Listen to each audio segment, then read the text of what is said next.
Berikut potongan hadis Abu Daud. Lalu ada seorang laki-laki dari Muzaina atau Juhaina bertanya kepada Nabi SAW, wahai Rasulullah, bagaimana kita harus beramal? Apakah amalan itu berdasar pada takdir yang telah berlalu atau berdasarkan pada sesuatu yang baru? Beliau menjawab, berdasarkan pada sesuatu yang telah ditetapkan. Lalu laki-laki itu atau sebagian orang lain bertanya, lalu untuk apa kita beramal? Beliau menjawab, sesungguhnya ahli surga akan dimudahkan untuk beramal dengan amalan penduduk surga, dan ahli neraka akan dimudahkan untuk beramal dengan amalan ahli neraka. Apakah sudah ditentukan sejak dahulu siapa penghuni surga dan penghuni neraka? Mohon penjelasan Pak Ustaz. Jawabannya iya. Iya. Kita sekarang ini Allah sudah tahu mana penghuni surga, mana penghuni neraka. Tetapi bukan paksaan dari Allah. Bukan Allah jabarkan. Jabar itu dalam istilah bahasa Arab, Allah paksa dia harus jadi neraka atau di surga, bukan. Tapi Allah dengan keluasan ilmunya, dalam akhir surah Al-Anfal patokannya itu Allah mengatakan, a'udzubillahi minasyaitonirrajim, wa qad ahata bikulli syai'in ilma, dan Allah meliputi segala sesuatu dengan keluasan ilmunya. Kata para ulama, Allah tahu semua sebelum menciptakan langit dan bumi, sebelum menciptakan semua makhluk, manusia, jin, malaikat, tumbuh-tumbuhan, hewan-hewan, semua sebelum menciptakan, Allah sudah tahu kalau saya ciptakan nanti dari awal dia hidup sampai dia mati apa yang dia lakukan. Allah sudah tahu dengan keluasan ilmunya.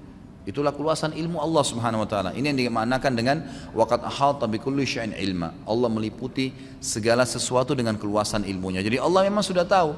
Karena Allah sudah tahu si fulan ini kalau saya ciptakan nanti dia akan pilih perbuatan penghuni neraka, maka Allah mudahkan jalannya dengan itu. Saya kasih contoh. Saya jelaskan ya, saya reviewkan kembali. Takdir ada dua macam, ada mutlak dan ada ikhtiar.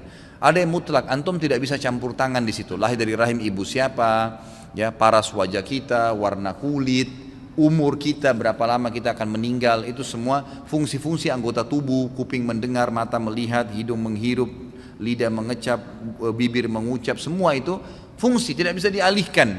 Nggak ada orang bisa makan dengan kupingnya, nggak ada orang bisa mendengar dengan matanya, sudah begitu. Itu takdir mutlak namanya. Allah memang yang pilihin. Itu hak kuasa Allah SWT. Ada takdir yang kedua, ikhtiar. Ini yang sering orang tidak faham. Artinya berhubungan dengan perilaku kita sehari-hari.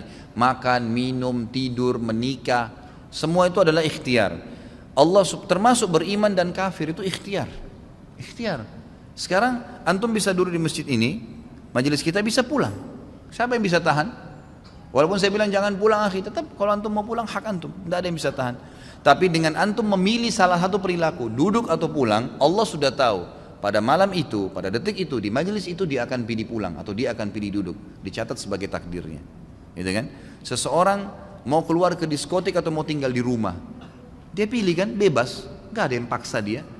Pada saat dia pilih tinggal di rumah, Allah sudah tahu sebelum diciptakan dia akan pilih tinggal di rumah pada saat itu. Dia batalin ya ke diskotiknya, Allah sudah tahu pilihan dia sebagai pencipta. Atau kalau dia keluar pilih ke diskotik, Allah sudah tahu dia akan ke diskotik malam itu, dia akan minum atau dia akan buat apa, maka Allah tahu apa yang dia lakukan.